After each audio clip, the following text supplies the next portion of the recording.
اور میں آپ کو بتاؤں at the end of the day Allah تعالیٰ سب کو برابر کر دیتا ہے. آپ دیکھیں گے کئی لوگ ہیں جن کی زندگی کے اوائل انتہائی دکھ میں گزرے ہیں لیکن پھر پوری زندگی اللہ تعالیٰ نے ان کو سکھی رکھا ہے. کئی ایسے ہیں کہ جو پوری زندگی سکھی رہے لیکن پھر آزمائش ان پہ بڑھاپے کے وقت میں آ گئی ہے، بیماری کی شکل میں، کسی اور شکل میں. اور بعض ایسے ہیں کہ جن کو پوری زندگی غم سے عبارت ہوتی ہے، ایسے لوگ بھی ہیں. لیکن جب آخرت میں آپ ان کو دیکھیں گے نا موجیں مارتا ہوا، تو مسلم شریف میں حدیث ہے، عبداللہ بن عمر کہتے ہیں نبی علیہ السلام سے میں نے خود سنا تھا کہ میرے غریب صحابہ میرے امیر صحابہ سے 40 سال پہلے چلے جائیں گے. ظاہر ہے قیامت کا دن 50,000 سال کا دن ہے، اس میں 40 سال تو کچھ بھی نہیں ہے. وہ 40 سال پہلے جنت میں چلے جائیں گے. لیکن 40 سال آپ دیکھ لیں کتنے زیادہ ہوتے ہیں صرف غریب ہونے. اس لیے عبداللہ بن عمر غریب صحابہ کے ساتھ بیٹھا کرتے ہیں کہ یار چلو چنگے دے لڑ لگ جائیے. نانگے پیر نہیں، غریب صحابی درویش لوگ. تو مال فتنہ ہے. اس حوالے سے بخاری مسلم میں حدیث ہے، نبی علیہ السلام نے فرمایا کہ ابن آدم کہتا ہے میرا مال میرا مال میرا مال. حالانکہ تیرا مال تو وہ ہے جو تو نے کھا لیا یا پہن کر بوسیدہ کر لیا یا اللہ کی راہ میں خرچ کر کے آخرت کے لیے ذخیرہ کر لیا. باقی تو تیرے ورثہ کا مال ہے. بخاری مسلم میں حدیث ہے انسان کے 3 دوست ہیں. ایک وہ ہے کہ جو ساتھ جاتا ہے قبر کے اندر، 2 باہر ہی رہ جاتے ہیں. اس کے اعمال قبر میں ساتھ جاتے ہیں، اس کے رشتہ دار اور مال باہر ہی رہ جاتے ہیں. بخاری مسلم دونوں میں حدیث ہے، نبی علیہ السلام نے فرمایا ابن آدم کے پاس اگر سونے کی 2 وادیاں ہوں تو وہ تمنا کرے گا تیسری بھی آ جائے. اس کا پیٹ صرف قبر کی مٹی بھرے گی. بخاری مسلم دونوں میں حدیث ہے. یہ نہ سمجھیے گا یہ بزرگوں والا ہے، یہ واقعی بخاری مسلم دونوں میں حدیثیں ہوتی ہیں جو میں بیان کر رہا ہوتا ہوں، پوری ذمہ داری سے کر رہا ہوتا ہوں کہ اے اللہ محمد اور آل محمد کو بس اتنا ہی رزق دینا کہ ان کی روح اور جسم کا رشتہ برقرار رہے. بخاری اور مسلم دونوں میں حدیث ہے. اما عائشہ کہتی ہیں کہ نبی علیہ السلام کی وفات تک ہماری یہ حالت تھی، بعض اوقات 1 مہینہ، بعض اوقات 2، بعض اوقات 3 مہینے تک ہمارے گھر میں چولہا نہیں جلتا تھا. 2 کالی چیزوں پہ، کھجور اور پانی پہ گزارا ہوتا تھا. وہ بھی کوئی ٹنو ٹن نہیں، 2 کھجوریں صبح 2 شام اور 1 میٹھا پانی کا پیالہ صبح اور 1 شام. حالانکہ خیبر کے بعد وسعت مل گئی تھی، نبی علیہ السلام نے فقط اڈاپٹ کیا ہوا تھا. بخاری مسلم دونوں میں حدیث ہے جب نبی علیہ السلام نے ایلا کیا تھا 1 مہینے کے لیے اپنی بیویوں سے ناراض ہو کے چھت پہ شفٹ ہو گئے تھے، جو حضرت عمر ان کو ملنے گئے تھے. آپ کے جسم مبارک پہ چٹائی کے نشان تھے تو حضرت عمر رو پڑے.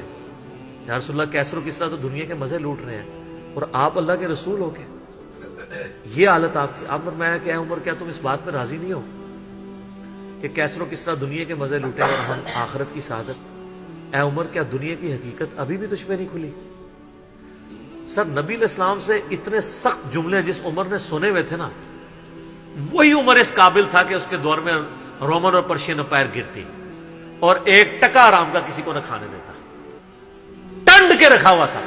حضرت عمر کے بعد کیا ہوا ہے؟ مینجمنٹ کمزور ہو گئی ہے، وظیفوں پہ لوگ لگ گئے، تھیندے تھیندے ٹھیک ہے. اسی لیے کہا جاتا ہے ابو بکر اور عمر کی خلافتیں خلافتیں محفوظہ ہیں اور عثمان و علی کی خلافتیں مفتونہ ہیں. اس لیے نہیں کہ وہ خلفاء برے تھے، اس لیے کہ اس میں فتنے کا دور تھا، وہ اسپیشل پروٹیکشن. بخاری مسلم میں حدیث ہے میری امت اور فتنوں کے درمیان دروازہ عمر ہے.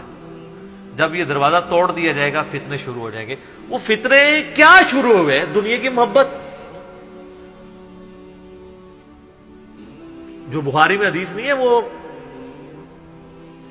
جو نبی علیہ السلام جب ہجرت کر رہے تھے تو حضرت ابوبکر رضی اللہ تعالیٰ عنہ آپ کے ساتھ تھے. تو ایک شخص جو کافروں کی طرف سے 100 اونٹ انعام رکھا گیا تھا تو وہ پیچھا کرتے. ابن جوشم، کیا نام تھا اس کا؟ سوراقہ ابن مالک ابن جوشم. وہ پیچھے آیا، اس کا گھوڑا دھس گیا. 2-3 بار وہ اس کو یقین ہو گیا. اس نے کہا میں آپ کی کوئی مدد کر سکتا ہوں تو بتائیں. تو حضرت ابوبکر نے کہا کہ بس ادھر کی طرف نہ کسی کو آنے دینا ہمارا پیچھا کرنے کے لیے. تو پھر وہ جب جانے لگا تو پیچھے سے آواز دی اور کہا کہ رسول اللہ صلی اللہ علیہ وسلم کہہ رہے ہیں کہ میں سوراقہ کے ہاتھوں میں کسرا کے کنگن دیکھ رہا ہوں. تو وہ بڑا مسکرایا، وہ کہنے لگا کسرا دنیا کی سپر پاور اور اس کا جو بادشاہ جو لباس پہنتا ہے اتنا مہنگا، وہ میرے اوپر دیکھ رہے ہیں. اور دل میں شاید اس نے یہ بھی سوچا ہو کہ اپنی حالت یہ ہے کہ جان بچا کے 2 بندے چوری چھپے مدینہ جا رہے ہیں اور ہمیں یہ بشارت سنا رہے ہیں. تو نبی علیہ السلام کو یہ پتا بھی تھا کہ امت کے لیے خزانے کھلیں گے, تب بھی آپ نے فقر اختیار کیا تاکہ امت پیچھے سے مال پانی نے شروع کر دے, کیونکہ ترمذی کی حدیث ہے ہر امت کا کوئی نہ کوئی فتنہ ہے, میری امت کا فتنہ مال ہے, سیدھی سی بات ہے. اور پھر حضرت عمر کے دور میں پھر کسرا کا جب لباس آیا تو کہا سراقہ کدھر ہے, پہنایا اور کہا چل کے بتاؤ. جب چلے تو پھر کہا لا دے. اس نے کہا میں مالک ان کا نہیں, نبی علیہ السلام نے صرف اس کا کہا تھا یہ مسلمانوں کا مال ہے, بیت المال میں جمع ہوگا, تو ملکیت نہیں اس کی حاصل کر سکتا, یہ ایونلی ڈسٹریبیوٹ ہوگا. تو سر, اور اس کے بعد پھر حضرت عمر رو پڑے. یہ سارا انہوں نے فلمایا عمر سیریز کے اندر. تو صاحب نے کہا آپ کیوں رو رہے ہیں؟ انہوں نے کہا کہ رسول اللہ مجھ سے بڑھ کر اللہ کو عزیز تھے, لیکن ان کی زندگی فقر میں گزری, اللہ نے یہ خزانے ان کو نہیں دیے. اور حضرت ابوبکر مجھ سے بڑھ کر اللہ کو عزیز تھے, ان کے دور میں یہ نہیں آئے. اس آزمائش میں اللہ نے مجھے ڈالا ہے اور میں ڈرتا ہوں کہ میرا کیا بنے گا. اسی لیے بخاری مسلم میں آتا ہے نا, جب ان کو زخم لگا اور لوگ نا امید ہو گئے تو پھر لوگ آ کے ان کی فائنل زیارت کر رہے تھے, کیونکہ کھاتے پیتے تھے تو وہ میدا کٹا ہوا تھا, نکل جاتا تھا. اسی حالت میں بخاری میں آتا ہے ایک نوجوان آیا, اس کا تہمت ٹخنوں سے نیچے لٹک رہا تھا. جب وہ جان لگا تو بیماری کی حالت میں حضرت عمر کہہ رہے ہیں لڑکے اس کو تہمت کو ٹخنوں سے اونچا کر, اس سے تیرے کپڑے بھی پاک رہیں گے اور یہ سنت بھی ہے. یہاں ہم لوگوں کو کہتے ہیں شلواریں یار نیچے روبڑ رہی ہیں. حضرت عمر نزا کے عالم میں بھی ٹخنوں سے اوپر شلوار کر. حضرت عمر وہابی نہیں سن سر, وہ صحابی سن, ان کو پتا تھا یہ سنت ہے. اور نزا کے عالم میں تہمت اوپر کروا رہے ہیں, یہ بخاری کے الفاظ ہیں. اور وہاں پہ آگے صحابہ کرام کہہ رہے ہیں کہ اللہ تعالیٰ عمر پر رحم فرمائے, اے امیر المومنین آپ کی وجہ سے اللہ نے مسلمانوں کو اتنی فتوحات دیں, رومن امپائر گری, قادسیہ یرموک مسلمانوں کو فتوحات ملی, امید ہے اللہ تعالیٰ آپ کے لیے بہت اجر رکھے گا. انہوں نے کہا کہ مجھے اللہ تعالیٰ میری ان خدمات کے عوض اگر برابر بھی چھوڑ دے کہ میرے گناہ اور نیکیاں برابر ہو جائیں تو واللہ میں کامیاب ہو گیا, میں اللہ سے اتنا ڈرتا ہوں. یہ انہوں نے کوئی ایکٹنگ نہیں کی, نہ یہ میں کہوں گا کہ ان کی عاجزی تھی, یہ ریالٹی تھی. جس کو خدا کا تعارف ہے وہ واقعی جانتا ہے کہ اللہ بڑا ڈاڈا ہے. حضرت ابوبکر نے جب مشورے کے بعد حضرت عمر کو نامزد کیا تھا تو آپ کو پتا ہے حضرت عمر کو کیا نصیحت کی تھی؟ کیا عمر ایک ہی نصیحت انہوں نے کی, ان کا اتق اللہ یا عمر. وہ عمر سیریز میں فلمایا انہوں نے, اللہ سے ڈرنا. اور جب تو جنتیوں کی طرف دیکھے نا تو دعا کرنا کہ اللہ تجھے اس میں شامل کرتا ہے, اور جب تو دوستیوں کی طرف دیکھنا تو ڈرنا ایسے کہ کہیں تو ان میں شامل نہ ہو. انہوں نے نہیں کہا میں اشرا مبشرا ہوں, میں جس راستے پہ چلوں شیطان بھاگ جاتا ہے, یہ آپ مجھے کیا باتیں بتا رہے ہیں. ان کو پتا تھا کہ اللہ تعالیٰ کی صفت بے نیازی بھی تو ہے نا سر, آپ کو نہیں پتا. وہ تو پیغمبروں کے اوپر عطا فرما دیتا ہے. یونس علیہ السلام تو پیغمبر تھے, اور اتنا غصہ کہ سورہ صافات میں ہے کہ یونس اگر مچھلی کے پیٹ میں ہمیں نہ پکارتا تو پھر اسی دن نکالا جاتا جس دن مردے اپنی قبروں سے نکالے جائیں گے. یار اتنا غصہ کیا کر دیا, کوئی بندے مار دیے یونس نے. آپ یوٹیوب میں کلپ دیکھیں یونس علیہ السلام کا واقعہ تو آپ کو پتہ چلے گا. سر اللہ اپنے معاملات میں بہت سخت ہے. اللہ وہ نہیں ہے جس کا تعارف آپ کو کروایا گیا. پچھلے دنوں بھی وہ ہمیں ایک لیٹر کہیں کسی نے بھیجا تو پھر ہم نے ان کو بھیجا کہ آپ میرا کلپ دیکھیں, اللہ کی رحمت سے دھوکہ, اور انجینئر محمد علی مرزا صاحب لکھے.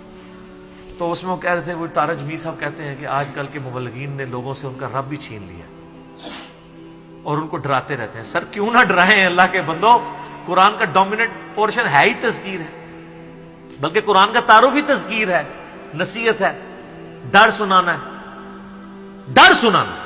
وَأُوحِيَ إِلَيَّ هَذَا الْقُرْآنُ لِأُنذِرَكُمْ بِهِ وَمَنْ بَلَغَ. سورہ الانعام آیت نمبر 19. اے نبی علیہ السلام فرما دو مجھے تو قرآن وہی اس لیے کیا گیا ہے میں تمہیں ڈر سناؤں, اور جس تک یہ کتاب پہنچ جائے وہ بھی ڈر سنائے. بخاری کی حدیث ہے آپ علیہ السلام ایک چوراہے سے گزر رہے تھے, کچھ صحابہ جو ہے وہ ہنس رہے تھے, آپ رک گئے. پھر آپ نے فرمایا جو کچھ میں جانتا ہوں نا تم جانتے ہوتے نا تو بہت کم ہنستے زیادہ رویا کرتے. بخاری مسلم میں حدیث ہے، عبداللہ بن عمر کہتے ہیں نبی علیہ السلام نے میرے کندھے پہ یوں ہاتھ رکھ کے نا فرمایا تھا عبداللہ اپنے آپ کو مردوں میں شمار کرنا، یعنی سمجھو کہ آج میں گیا ہی کہ گیا۔ سر جب یہ تلوار کسی کے سر پہ لٹک رہی ہو نا پھر اس کا قبلہ سیدھا رہتا ہے، ادروائز وہ یتیموں کا مال بھی ہڑپ کرے گا، بہنوں کی جائیداد پہ بھی قبضہ کرے گا، اور وہ ماں باپ بھی جو اپنی زندگی میں بیٹوں کو سب کچھ دے کے چلے جاتے ہیں اور بیٹیوں کو محروم کرتے ہیں۔ ہمارے پاس تو لوگ آتے ہیں، ہم ان کو کہتے ہیں تمہارے ماں باپ دوزخ میں جل رہے ہوں گے، اب بھی ٹائم ہے کہ ان کی وصیت بدل دو۔ قرآن میں بھی ہے کہ اگر کوئی غلط وصیت کر کے جاتا ہے وصیت بدلو، اس کو عذاب سے بچاؤ۔ تو کئی لوگ ہیں، میں نے دیکھا ہے ملینز آف روپیز انہوں نے ماں باپ کے مرنے کے بعد ان کے نام پہ ہوئے اپنی بہنوں کو واپس کیے ہیں کہ چلو یار ہمارے ماں باپ دوزخ میں جانے سے بچتے ہیں۔ اگر آپ کے ماں باپ کی محبت آپ کے دل میں ہے نا تو خدا کے لیے اگر آپ یہ نہ کہیں کہ میرے ماں باپ دے گئے ہیں تو وہ جانے اور ان کا کام، یار وہ آپ کو دے کے گئے، آپ کے ساتھ نیکی کر کے گئے، اور آپ ان کے ساتھ یہ بھی نیکی کرنے کے لیے تیار نہیں ہے کہ جو مال انہوں نے کمایا تھا وہ ان کو دوزخ سے رہائی سے عطا کرنے کے لیے آپ ان کے لیے خرچ کر دیں جو آپ نے نہیں کمایا ہوا۔ تو کتنے بڑے ناہنجار اولاد ہیں آپ۔ سنن ابن ماجہ کی حدیث ہے تو اور تیرا مال تیرے باپ کا ہے، بہت بڑی بات ہے۔ ماں باپ بغیر اجازت کے بھی اپنے اولاد کے مال میں سے لے سکتے ہیں، یہ ذہن میں رکھیے گا، بڑا حق ہے۔ اور آپ لوگ یہ کام کر رہے ہیں، اور جو ماں باپ کر رہے ہیں خدا کے لیے ان کے پاؤں پکڑنے پڑتے ہیں، پاؤں پکڑے، ان کو کہیں کہ خدا کے لیے بہنوں کو اس طرح نہ کیا کریں۔ او جی ان کو جناب وہ جیز دے دیا تھا، وہ جیز تو زندگی میں دیا، وہ گفٹ